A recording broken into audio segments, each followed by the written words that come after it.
started 23 years ago because there was so much need, so many people who wanted to belong to a club, and the one big club in Toronto was full and had a huge waiting list.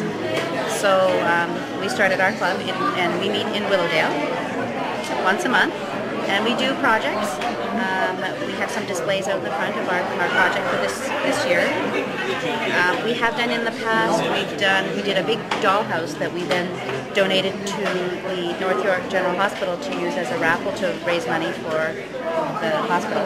So anything, we do dollhouse miniatures, which is a scale miniature, which means that it is actually just like real life size things, but scaled down. An inch to a foot is the normal scale. 1/12 scale is usually what people have. But some people work smaller, so they do half of that, or called half scale. And there's even smaller, which I think is too small for me, but it's an international phenomenon, international hobby. There are many, many people who do this in the United States, in England, Australia, Germany, all over the world. People love little things. There's something special about a little something. Handmade products, yeah. So it's not like mass production. It's not an assembly line type of thing, because this is an artisan show. So everyone here we call an artisan, and that's because they make their own items. So we have really good quality miniatures. I'm a member of WIM, and this is our club sales table, which gives you a sample of some of the work that miniaturists do. These are made by our club members. For example, we have Ruth Grazer, who makes miniature bears, and she sells them internationally here and in England and United States. She travels to England for their shows, and she has her own show called The Bear Hug-In. And could you tell a little bit about your bears, Ruth? What kind of materials you use? I use mohair, and I use alpaca. And they're weighted in their feet and their hands so that their legs drop like a doll. They're not just stiff. This is Mackenzie. I just make it more difficult by pulling out. And they're more or less characters, each one. Mostly one of a kind. Barbara does wicker work and trucks. And now Barbara started also making these small toy animals. Barbara, could you give us a little idea of what it takes to do the wicker work? The wicker is all hand woven, and basically it's done the same as large wicker furniture. The vertical rods are placed into a base, and a piece of furniture is woven. I use a linen cord, a wax linen cord, and when I finish the piece, I usually paint it with a matte finish varnish to make it stable and to keep the dust off it. The cushions and so on are all handmade, and they're filled with glass pellets that gives them a little bit of weight. Okay, thank you, Barbara. These products all come from different crafters. They all handmade. And for example, these are not just the normal stitch. It's the smallest one for miniature. And all these dogs are made by different crafters. Same as the dog. Also another person. They each out have their own skill. And then also the fruit, yeah, and vegetable. Miniature food. Come in 1/12, which means 1 inch to 12 inches of real life size, or in ½ inch or ¼ inch, and sometimes even smaller, depending on a person's dexterity and wanting to experiment with new things in smaller scales, smaller sizes.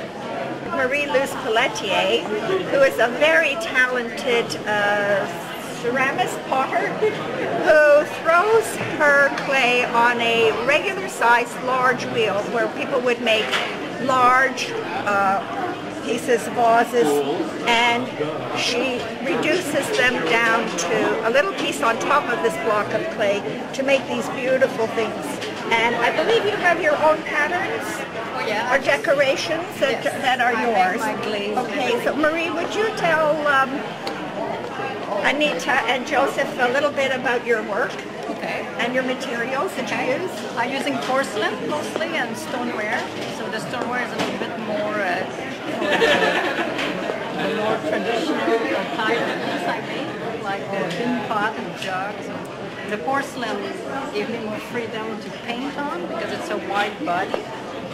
And everything, like the lady says, is done on the wheel, the potter's wheel, so nothing is molded.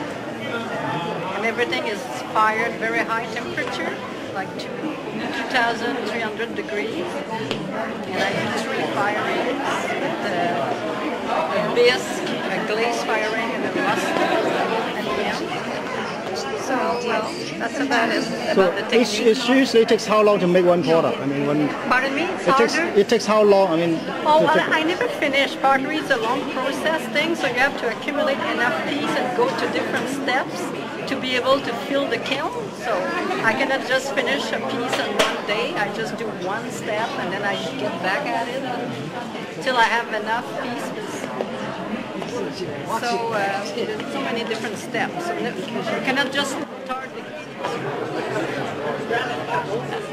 Well, I work on miniatures almost like 3 years, 3年度。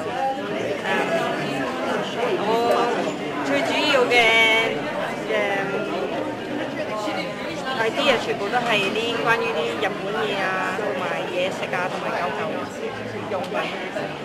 嗰啲材料係要用咩？材料其實有唔同嘅 material， 有啲係麵粉，有啲係用木啊，或者係 metal， 係好廣泛嘅。咁一件成品係要用幾耐時間做到咧？視乎嗰樣嘢有幾 detail， 有幾複雜，有啲嘢可以做成日嘅，有啲就一陣咯。咁嗱，好得意啦！我見到你哋呢啲有唔同嘅材料咧，咁係咪其實你哋嗰個習慣係對好多唔同嘅嘢都會留低，諗住將來？係啊，你要留意四周圍所有嘅嘢，係有啲可能有時有啲蓋啊、樽蓋啊，或者筆蓋啊，好多可能會有嘅嘢，你會好自然去 keep 啊，或者你有時睇佢咁啱係可以用到嘅咯。其實點解你會中意做呢啲嘢咧？我不嬲都中意啲好細微嘅嘢，因為我覺得越細微嘅嘢咧，佢個 detail 個程度係即係可以係好緊要。即係真嘅嘢，反而有時會覺得係冇咁真實啊！即係比較細嘅嘢會得意啲。阿 Queenie， 咁你係同香港定係喺香港？香港。咁其實香港嗰時有冇呢個習慣？儲嘢嘅習慣，就冇做呢啲嘢。即係喺加拿大先至開始呢個。係啊，都係3年。係啊，就係嚟咗呢個 show， 發覺幾得意喎，不如自己試下啦。They're made with Japanese crepe paper, sealed with acrylic paints to protect the color. They're cut petals, which I attach to paper-covered wire, and then after they're attached, I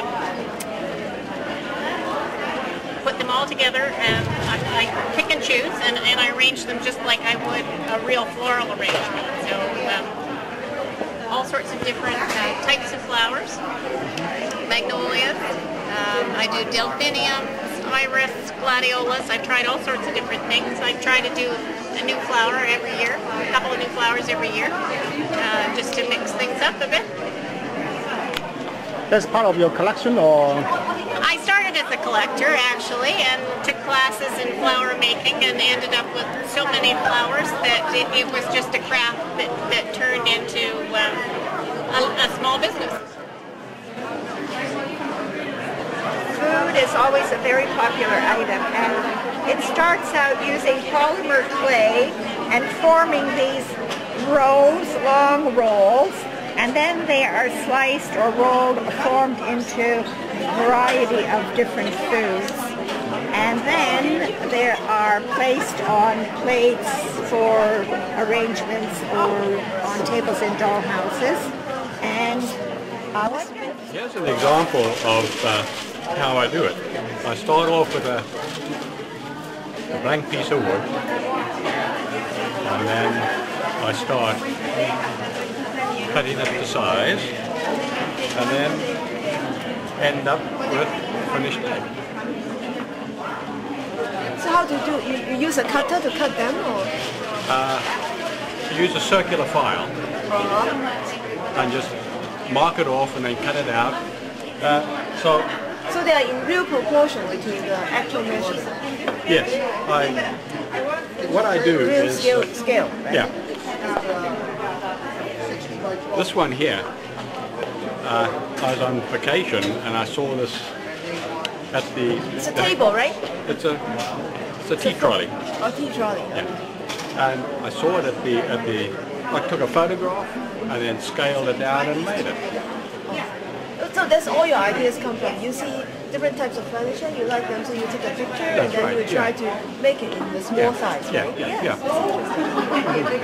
So everything's one of a kind. There's no two. I never make two. Just one. So all these are furniture. You specialize In furniture, yeah. The piano there. Do you really need to paint them after you make them? What's that? Paint. No, varnish. It's all varnish. Oh, there's also varnish. That piano took 600 hours. So you really make all the keys? All the keys, yeah. Yes. There's a full-size, I got some full-size keys and cut them down and made them individual keys.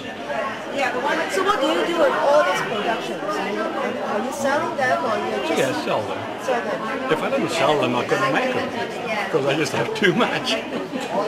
The few artisans that makes and deals in Judaica. We have different periods of time in miniatures, and we also have different cultures. As you saw, we have Chinese, Japanese, and we have Judaica, which is important to people of the Jewish faith. And I thought you would like to speak to Faye about how she makes some of her products. And so here is Faye. Hi.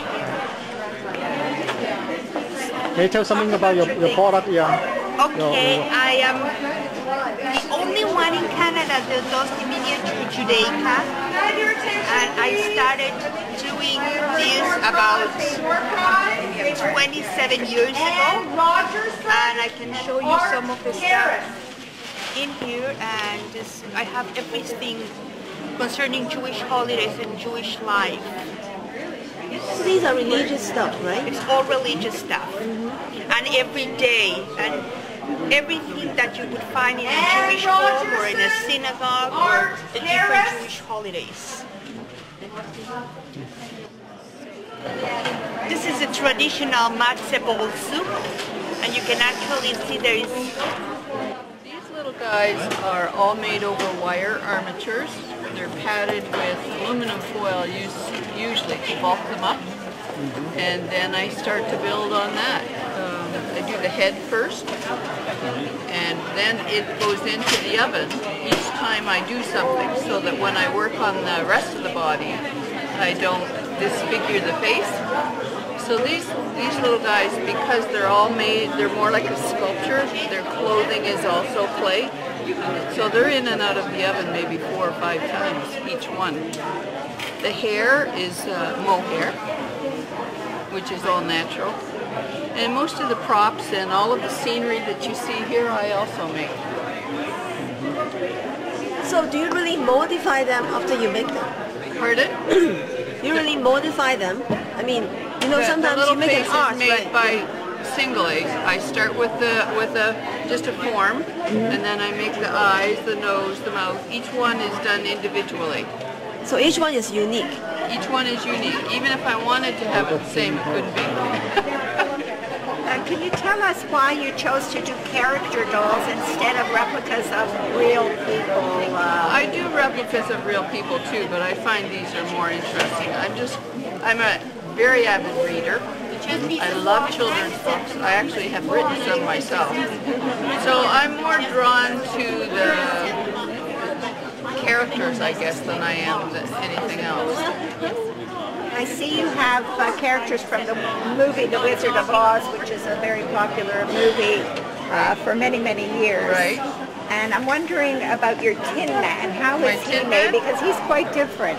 Yes, he is quite different, and I've done him all sorts of different ways, but again, it's done in bits and pieces and layers. This particular finish is actually silver leaf that I have painted on over when it was all finished. Because to put some of the paints or some of the finishes in the oven, it ruins them. This is actually the character that ended up being the Wicked Witch. This is Miss Gulch, if you remember from the beginning of the movie. The challenge for her, to make her, was I had to build her on the bike. And to get the bike to stand up by itself was interesting. So I guess another hobby you have is going to movies, right?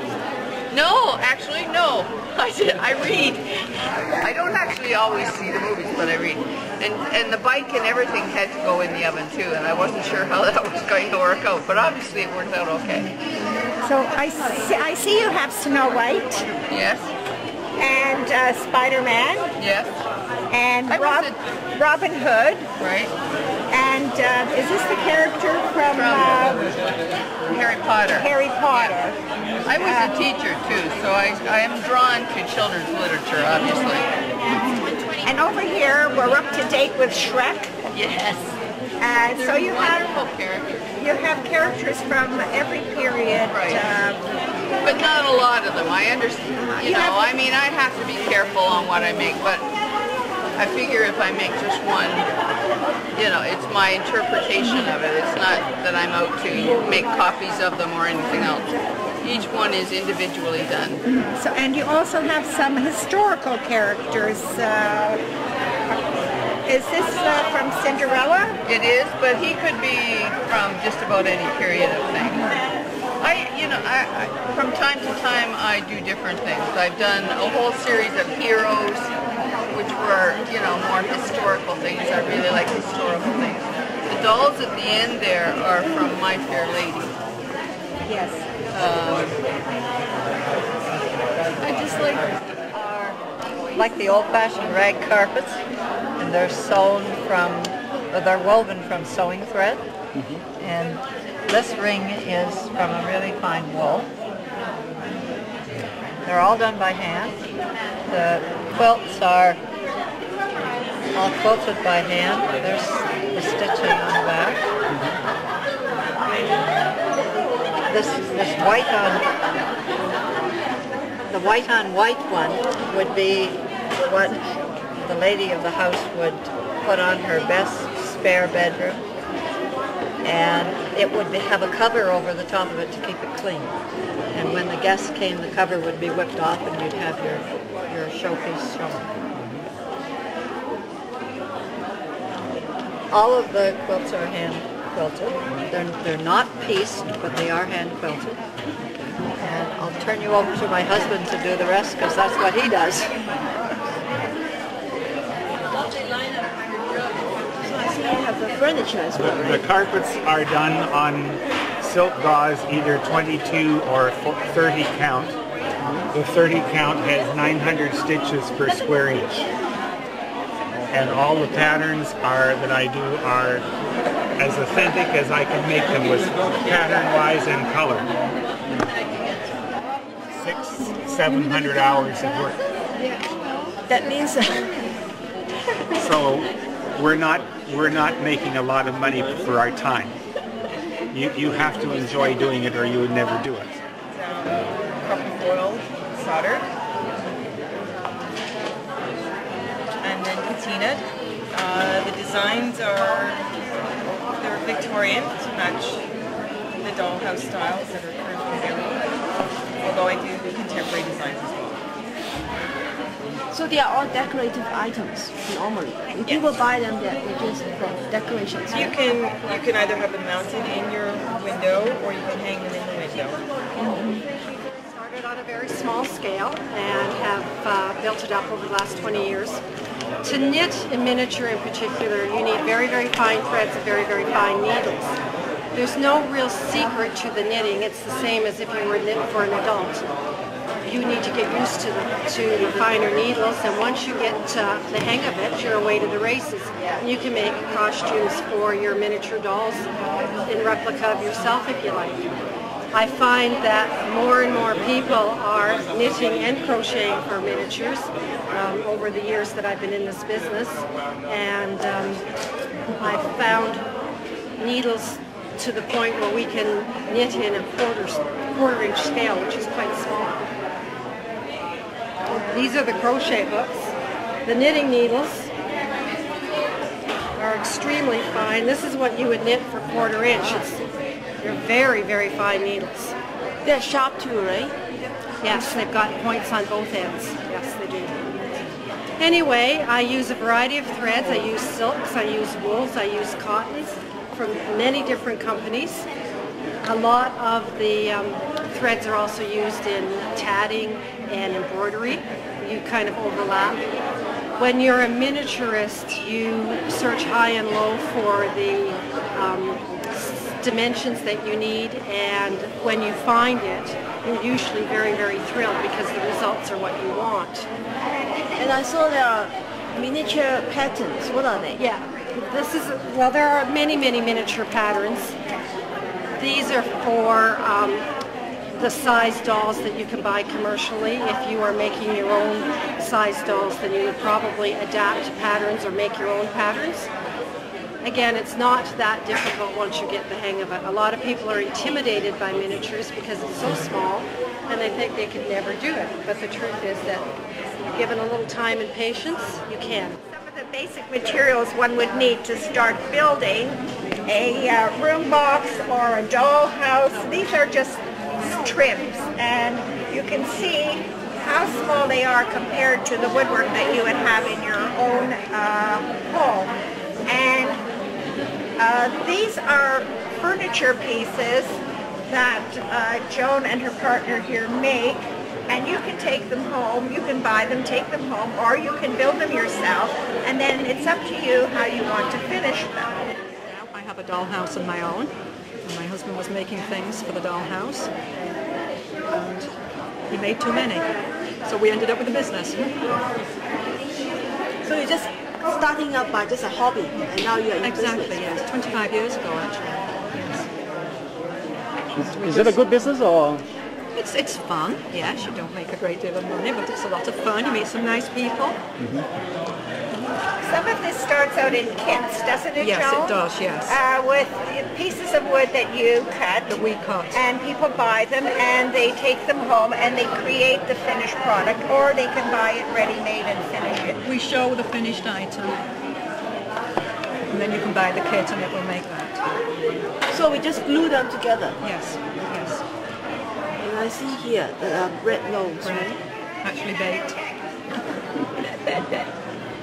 And as you can see, going through the show today at the WIMS show, whatever you see in real life size, you can buy or make in miniature, such as this nice wooden checkerboard. It looks like inlay.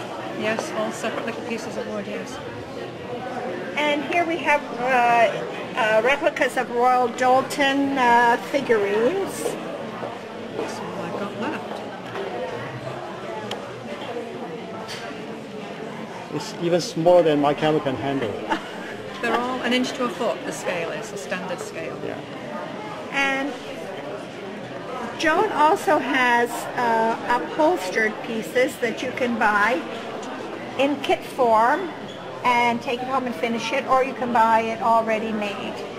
These are very simple pieces. Yeah, just like we decorating our new home right there. Yes. And we even have a place for your favorite pet or your baby. And now here are two different styles of cradles. This is an old period one, and this is a newer period. If you want to go to school, here's your blackboard, and somewhere I saw some desks right here, school desks.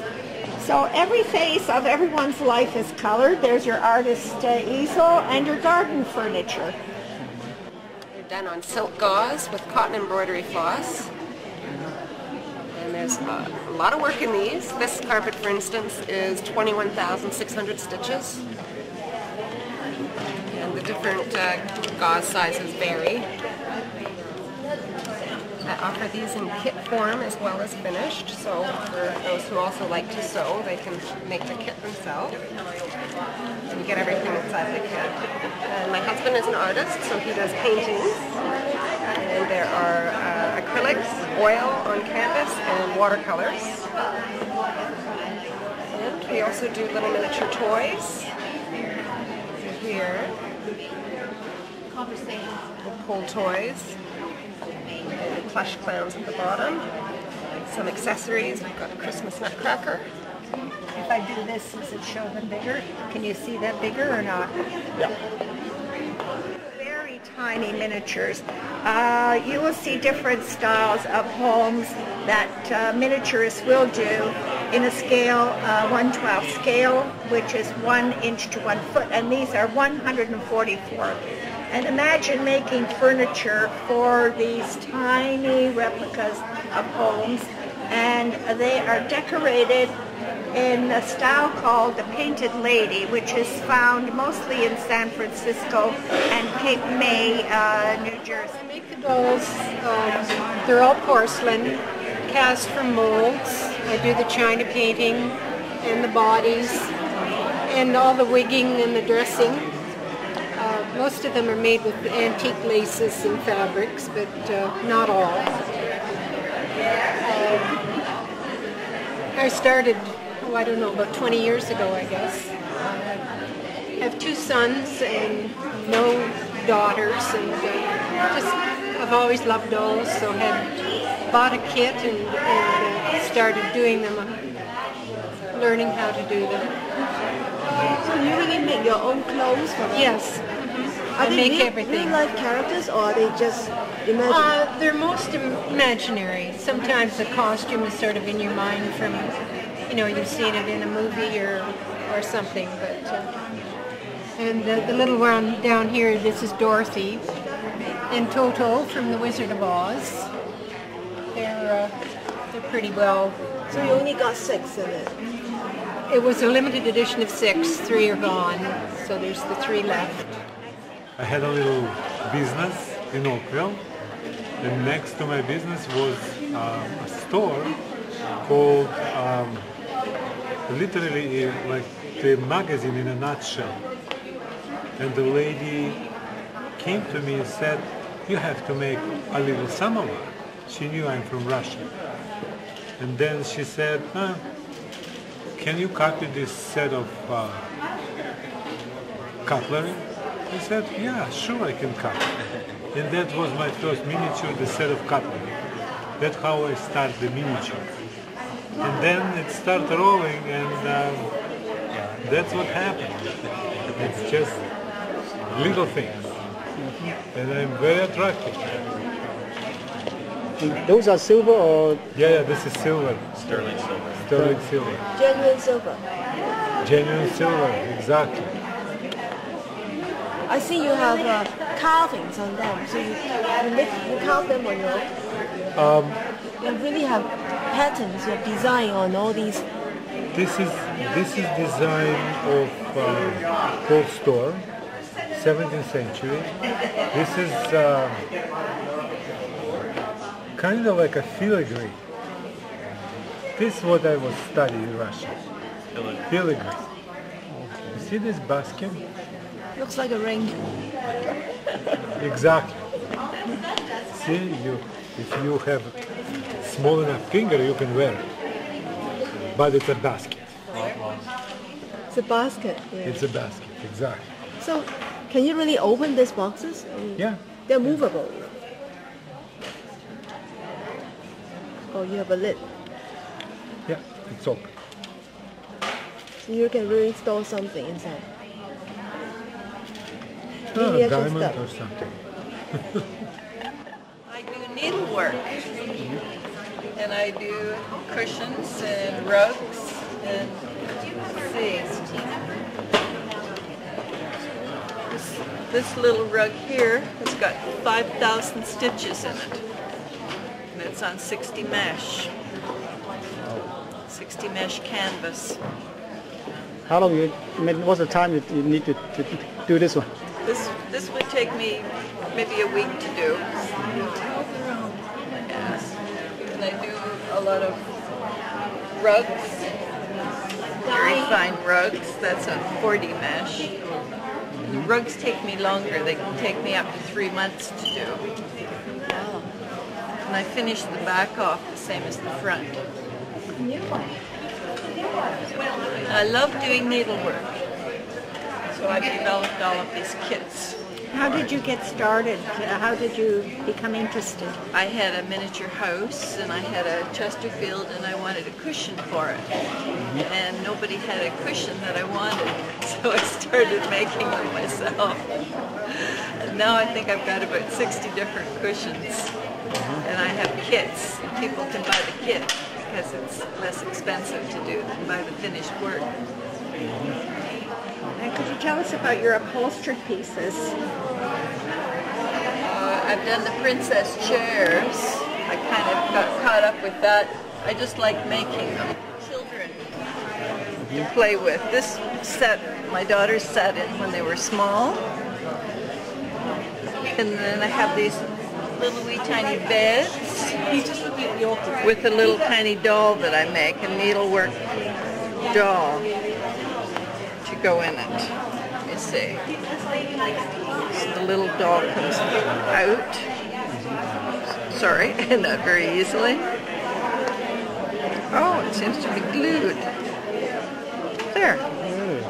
Oh, and these are for children to play with, miniature children. Play with the little dolls. We're all crazy in miniatures. We have a lot of fun. So how many hours a day you like work on those things? I do a lot of needlework at night, maybe 3 to 4 hours at night. And other projects, they take a while. They take longer to do well. So what's the satisfaction point? I mean, is that the process or the finished product? Just personal satisfaction in doing things. Getting it done the same on the other side. I think I'm the only one that finishes it all off that's turned in, like a real rug. I don't think anyone else does that. No, we don't usually show the backs. Yeah, usually it's just turned over and glued. And that's because I'm short-sighted and I can see perfectly up close. And you're a perfectionist. Yes. Thank you. I frequently work in miniature in order to work ideas out. And once an idea is worked out in miniature, I'll take it up to scale. And very often my work will be 18 to 30 inches high. I have some much smaller ones than these, but I haven't taken them out because so far nobody's requested to see them. But some of them are perhaps only an inch high or just over an inch high, which would make them suitable for inside a doll's house. I've been working in stone for 35 years now, and also in bronze. The bronze pieces would be more suitable for outdoors in terms of dollhouse. So where do you go to look for these kind of stones? Oh, I've been working as a stone sculptor for 35 years. I import it from Colorado, from Italy, from California, and various other places where this stone is found. So these are the natural colors, right? This is what the stone is, yeah. This is the natural color of the stone. This is a translucent material that comes from Castellina, Italy. And I bring this in by the ton in smaller pieces. And this is found down in a mine. It's the same material as gypsum wallboard is made of, except it's crystalline. And it's known as one of the oldest stones that was ever used for carving. The mine that I went into is as old as when the Etruscans were in Italy. So it's thousands of years old. It's been around forever, and they're still bringing stone out of that mine. So my name is Renata. South America, and I started in the miniatures business like 3 years ago. It was like a hobby, and then I came to Canada, and I started doing as a business. So I know a bunch of artisans from South America, and I bring all their work to Canada, and I sell here. My business is on eBay, on the internet. My website is www.miniminiatures.com, and I have been really successful on eBay. I became a power seller last month, and it's been great. So what are your specialty? I mean, what kind of items do you really specialize in? I have more accessories for dollhouses. Basically everything you have in a dollhouse other than furniture, like so all the accessories inside the dollhouse. Food, things for the bath, decoration stuff, lighting, things like that. I see you have a vintage gramophone and vintage radios, but you also have microscopes and fire extinguishers, which is quite a different assortment. Do you make any of these things, Renata, or do you? Yeah, but very few, like the flower boxes I make, but most of it you import from artisans in South America to sell here, and so that's very good. Yeah.